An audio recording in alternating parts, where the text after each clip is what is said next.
तो मैं शीर्ष नेतृत्व की आभारी हूँ, हमारे आला कमान की आभारी हूँ। सोनिया गांधी जी, खड़गे साहब, राहुल गांधी जी, प्रियंका गांधी जी, हमारे प्रदेश अध्यक्ष डोटासरा जी, हमारे पायलट साहब, रंधावा जी, सीएम साहब, अमृता दमन जी, गांधी साहब और सभी शीर्ष नेतृत्व का बहुत बहुत आभारी हूँ जिन्होंने मुझे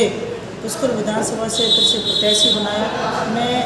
पुष्कराज की जनता की भी आभारी हूँ कि शीर्ष नेतृत्व के साथ पुष्कर की जनता की आभारी हूँ कि उनके प्यार और आशीर्वाद से ये संभव हो पाया कि मुझे पार्टी ने प्रत्याशी कांग्रेस से पुष्कर विधानसभा से बनाया। आने वाले समय में हम सब लोग मिलकर जनता के आशीर्वाद से पुष्कर के विकास को नई ऊंचाइयां दे और मुझे आशा ही नहीं पूरा विश्वास है पुष्कर की जनता मुझे आशीर्वाद देकर एमएलए जरूर बनाएगी। क्या क्या कमियाँ रह गई जो वर्तमान विधायक पुष्कर में 10 साल में बीजेपी का विधायक है और सबने देखा है। विकास में ये तो कहूँगी कि 10 साल में कोई ऐसी काम ये करा नहीं पाया जिसको ये धरातल पर कह सके खड़े होकर कम कहा। अभी भी पुष्कर सरोवर में गंदे पानी की जो समस्या थी उसका 11 करोड़ माननीय मुख्यमंत्री जी हम लेकर आए और वो स्टॉर्म ड्रेनेज का काम चल रहा है उसका। और अभी तक जो भी पुष्कर में काम हुए वो कांग्रेस के राज में ही हुए, चाहे एसडीएम हो, चाहे तहसील हो, चाहे पुष्कर की कॉलेज हो, चाहे 132 का काम हो, चाहे सड़कों के काम हो, सब काम पुष्कर विधानसभा क्षेत्र में कांग्रेस के शासन में हुए। और मुझे आशा ही नहीं पूरा विश्वास है माननीय मुख्यमंत्री जी ने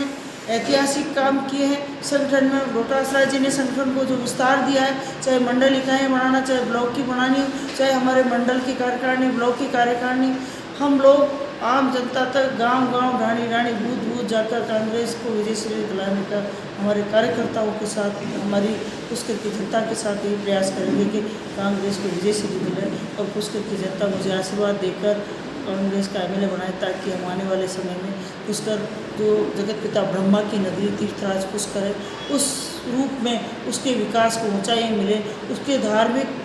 महत्व को और ऊंचाइयाँ मिले, क्योंकि पुष्कर आदि अनादि तीर्थ है, उसकी मर्यादा बनी रहनी चाहिए। उसी अनुरूप में उसका विकास को और आगे लेकर जाएं।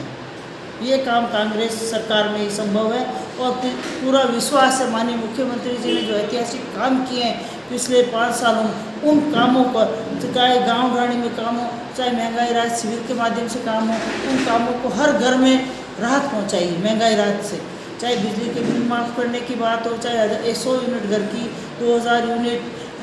कृषि की फ्री हो, चाहे 25 लाख का इलाज, 10 लाख का दुर्घटना अन्नपूर्णा योजना, ऐसी कई योजनाएं माननीय मुख्यमंत्री जी लेकर आए। मैं बोलने लगूँ तो बहुत समय लगेगा। माननीय मुख्यमंत्री जी की ऐतिहासिक योजना हर घर में पहुंची, हर गांव में पहुंची, हर हाथ में पहुंची है। उन योजनाओं को हम लोग गाँव तक लेकर भी गए, बूथों तक गए, तो आने वाले समय में कांग्रेस पुष्कर की जनता कांग्रेस को आशीर्वाद देगी जरूर।